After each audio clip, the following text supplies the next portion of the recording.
फैसले लिए गए हैं, जिसमें रीवा में एयरपोर्ट जिसका उद्घाटन प्रधानमंत्री जी ने किया, उसको लेके कैबिनेट में सभी ने धन्यवाद ज्ञापित किया। 1978 के बाद मध्य प्रदेश को कोई नया एयरपोर्ट मिला है। अभी तक 5 एयरपोर्ट थे, ये 6वां है। और 46 सालों के बाद मध्य प्रदेश में उस इलाके में विंध्य क्षेत्र जहाँ पर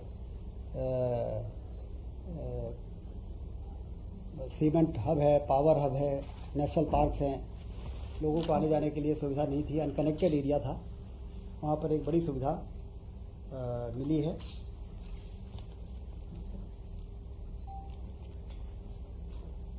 मध्य प्रदेश में प्रशासनिक इकाई पुनर्गठन आयोग की कार्रवाई, जैसा कि आप सबको जानकारी है,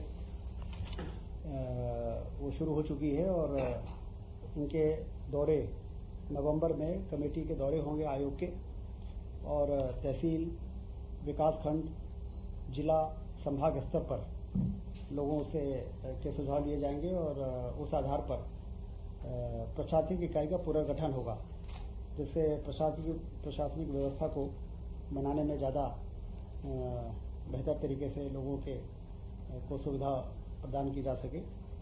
तो ये भी एक महत्वपूर्ण चर्चा आज कैबिनेट में हुई है। 4-6 माह का पर्याप्त समय रहेगा आवेदन और अभ्यावेदन लेने के लिए।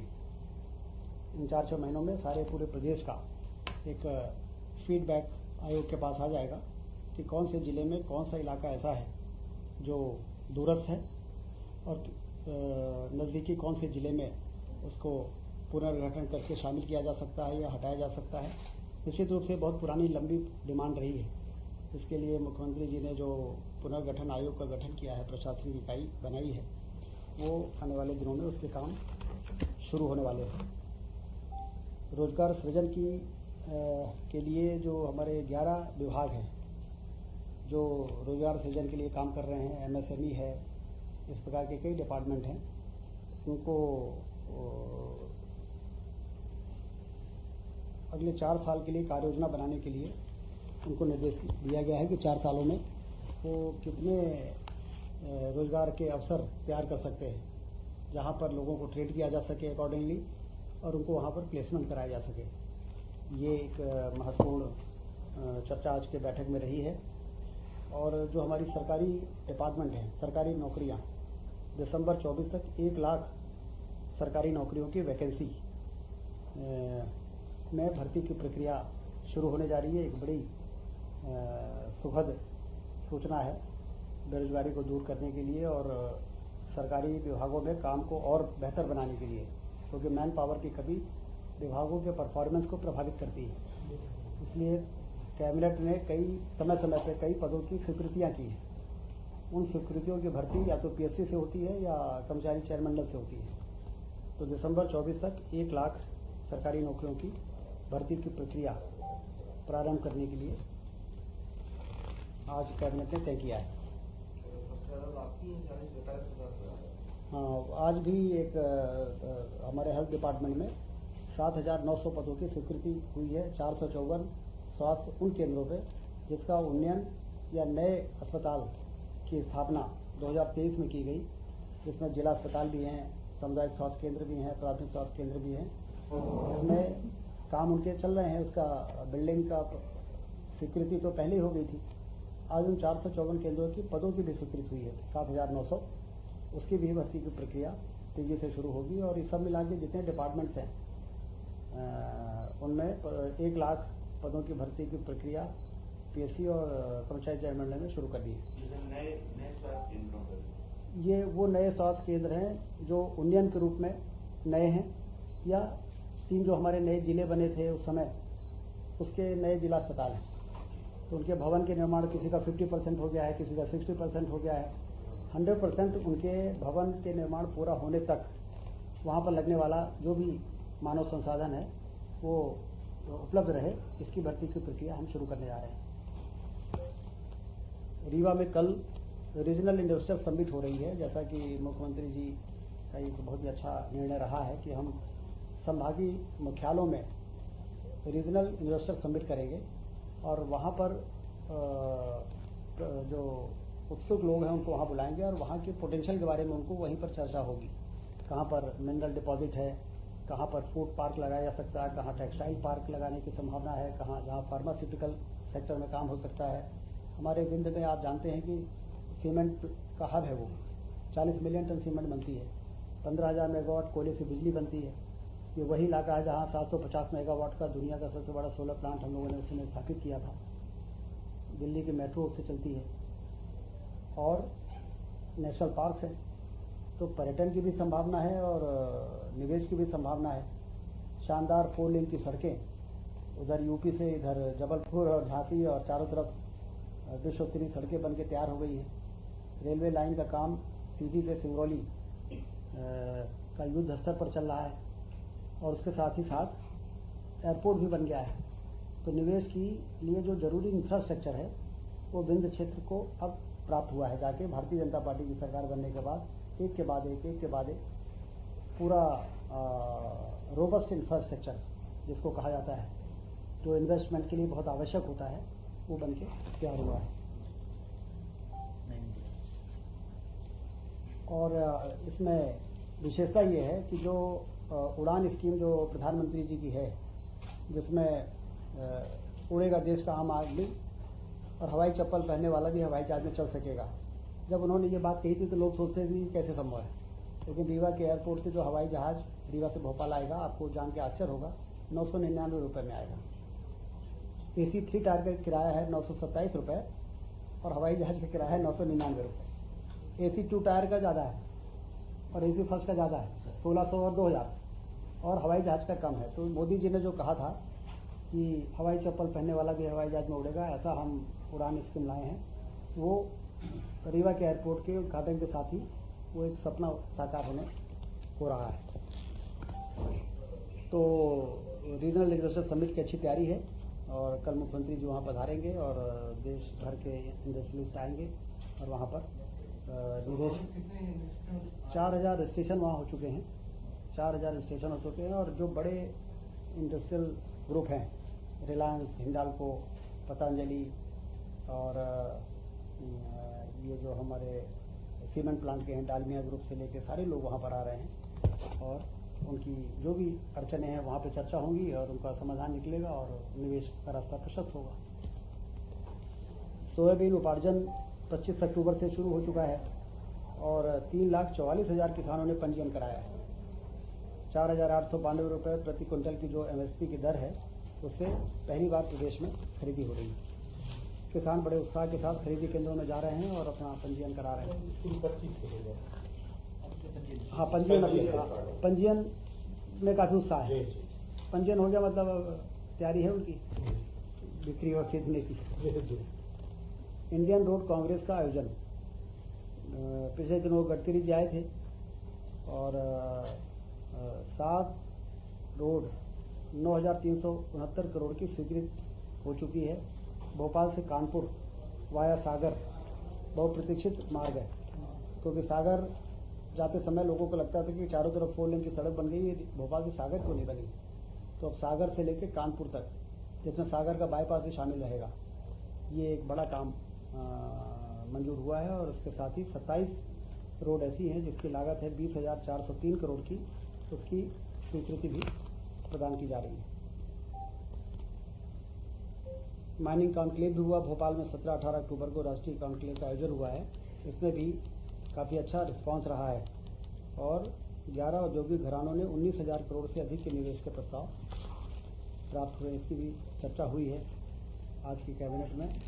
दीपावली पर्व के कारण माह अक्टूबर का वेतन 28 अक्टूबर को विक्रम होगा, जिससे कि दीपावली में उनको सुविधा रहे। सभी निगम मंडलों में भी 28 अक्टूबर को वेतन वितरण किया जाएगा। गोवर्धन पूजा, जैसा कि डॉक्टर मोहन यादव जी की नेतृत्व में मध्य प्रदेश की सरकार ने सभी जो हमारे धर्म और ये पर्व और त्यौहार हैं, उसमें सरकार भी सहभागी होकर और बढ़ चढ़ के हिस्सा लेके लोगों के उत्साह के साथ उसमें शामिल हो रही है। तो चाहे रक्षाबंधन का पर्व रहा हो, चाहे वो शस्त्र पूजन का रहा हो, उसी प्रकार से गोवर्धन पूजा जो दिवाली के दूसरे दिन होती है, तो ये निर्देश हुआ है कि सभी जनप्रतिनिधि मंत्री, सांसद, विधायक अपने जिलों की गौशाला जो शासन ने बना के और तैयार की है वहाँ पर जाकर गौवर्धन पूजा में शामिल होंगे।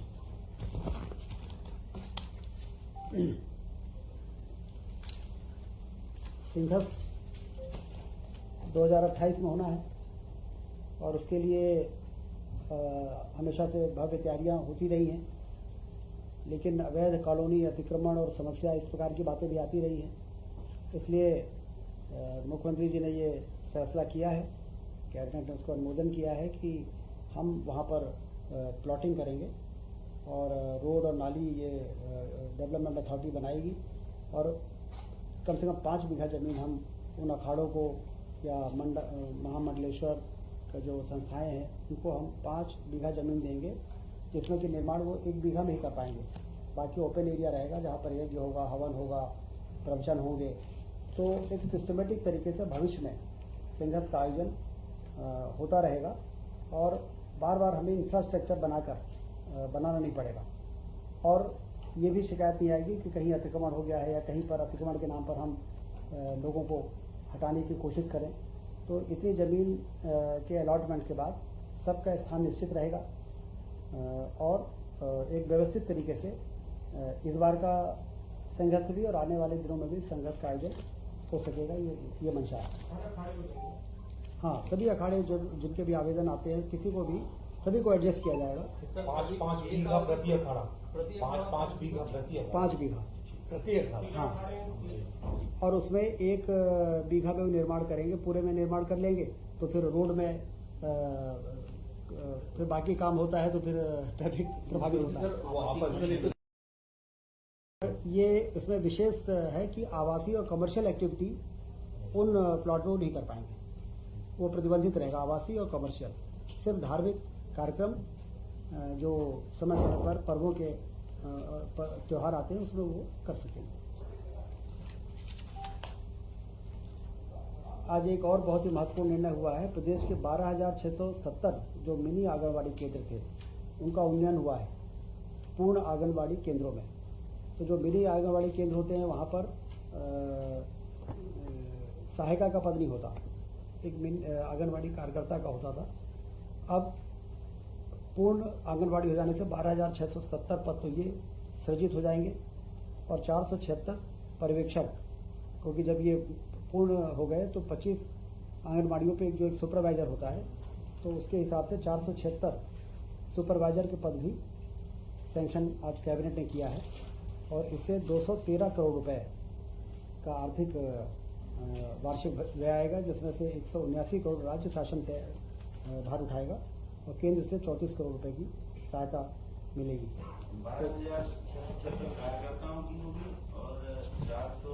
12,670 तो कार्यकर्ता मिनी आंगनबाड़ी केंद्रों में भी होते थे लेकिन सहायिका नहीं होते थे। तो अब ये पूर्ण हो गया तो सहायिका का पद वो सहायिका का मिल गया और पूर्ण आंगनबाड़ी केंद्रों में 476 पद हमें सुपरवाइजर के भी मिल गए।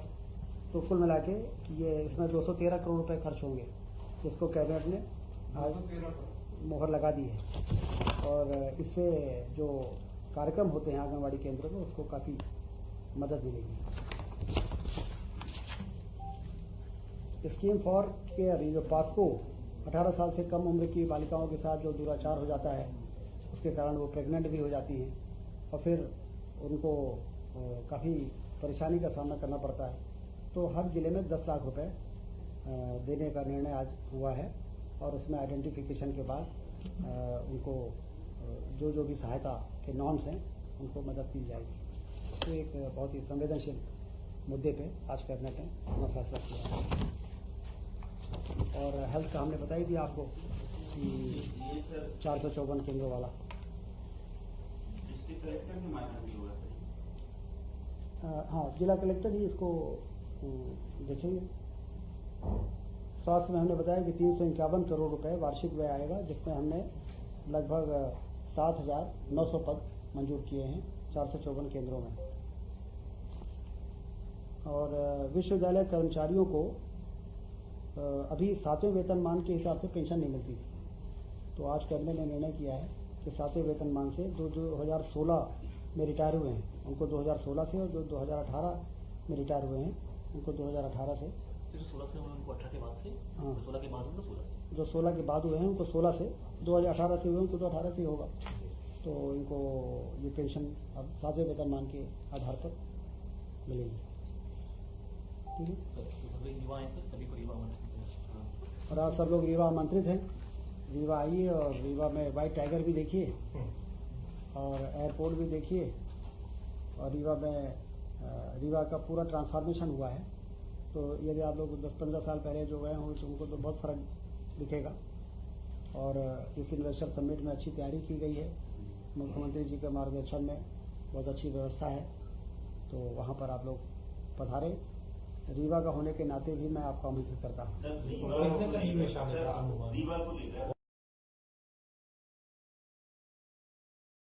अब ये तो कल ही 4000 निवेशक आ रहे हैं, तो आप ये मानिए कि अच्छा निवेश होगा। सर ये जो भी इन्वेस्टर समिट होती है प्रेजेंटेशन बहुत अच्छा होता है, लेकिन मैच्योर नहीं हो पाती चीजें। इस बार आप लोग ऐसा क्या कर रहे हैं ताकि चीजें मैच्योर हों और ज्यादा से ज्यादा निवेश आए? देखिए, इन्वेस्टर समिट होना तो शुरू हुआ जब से भारतीय जनता पार्टी की सरकार बनी। पहले इन्वेस्टर समिट इसलिए नहीं हो पाते थे कि मध्य प्रदेश में चलने लायक सड़कें नहीं रहती थी, गाँव अंधेरे में डूबे रहते थे, पावर सरप्लस स्टेट नहीं था। आज हमने सबसे पहले इसको पावर सरप्लस स्टेट बनाया, 4 लेन से सभी संभागीय मुख्यालयों को जोड़ा और सिंचाई के नहरों का जाल बिछाया, आम आदमी की पेइंग कैपेसिटी बढ़ाई, से व्यापार बढ़ा है। तो उसके कारण जब हमने मध्य प्रदेश की मार्केटिंग की तो मध्य प्रदेश के पोटेंशियल के बारे में लोगों को मालूम पड़ा। और पहले हम क्या मार्केटिंग करते, क्या ही हमारे यहाँ मध्य प्रदेश में गड्ढों वाली सड़कें हैं और पावर डेफिसिट वाला राज्य है। तो जब ये होने लगा तो आप देखिए, वॉल्वो आयशर ने 7वां प्लांट लगाया है मध्य प्रदेश में। ऑटोमोबाइल के इतना बड़ा सेक्टर है। रिन्यूएबल एनर्जी में रीवा में यदि 750 मेगावाट का 4500 करोड़ के निवेश में सोलर प्लांट लगा, तो ये हमारे जो प्रचार प्रसार है उसी के आधार पर तो लोग यहाँ पर आए। तो सीमेंट और पावर प्लांट हमारे अब रीवा में सीमेंट बनती है, सिगरौली में पावर बनता है, तो हाँ कोयला इतना है, लाइव स्टोर इतना है, बन रही है। तो खनिज संपदा भी होनी चाहिए और इंफ्रास्ट्रक्चर भी होना चाहिए और हमारी इंडस्ट्रियल पॉलिसी भी अच्छी होनी चाहिए, सिंगल विंडो सिस्टम होना चाहिए, ईज ऑफ डूइंग बिजनेस जैसा वातावरण होना चाहिए।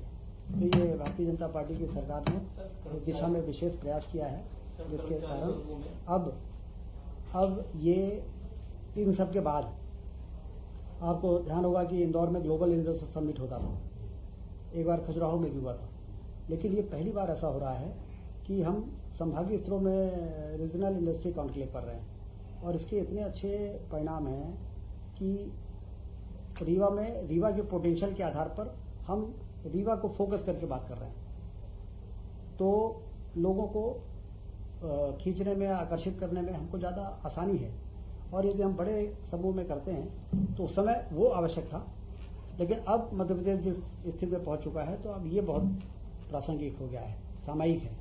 तो इसलिए डॉक्टर मोहन यादव जी, मुख्यमंत्री जी, इसके लिए बधाई के पात्र हैं कि उन्होंने इस बार इन्वेस्टमेंट के लिए इस तरह के प्रयोग को अपनाया है।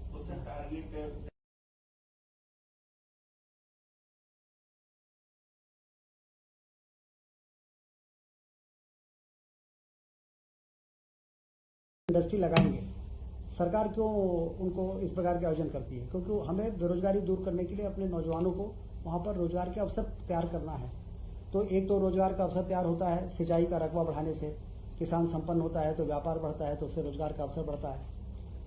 और दूसरा, पर्यटन की क्रांति हो जाए, टूरिज्म इतना बढ़ जाए। अब दुनिया में बहुत से ऐसे देश हैं जहाँ पर एक सुई नहीं बनती है निर्माण के नाम, मैन्युफैक्चरिंग के नाम पर, लेकिन उनकी अर्थव्यवस्था बहुत अच्छी है। तो औद्योगिक क्रांति, तो औद्योगिक क्रांति के लिए इस प्रकार के निवेश के आयोजन किए जाएं, लोगों को आमंत्रित किया जाए, बुलाया जाए, रेड कारपेट बिछाया जाए कि आइए और आप लोगों को यहाँ पर हम जमीन देंगे, पानी देंगे, बिजली देंगे, सब्सिडी देंगे। आप हमारे क्यों, इसके पीछे उद्देश्य यही है कि जब वो इंडस्ट्री लगाएंगे तो रोजगार के अवसर तैयार होंगे तो हमारे यहाँ के लोगों को रोजगार मिलेगा।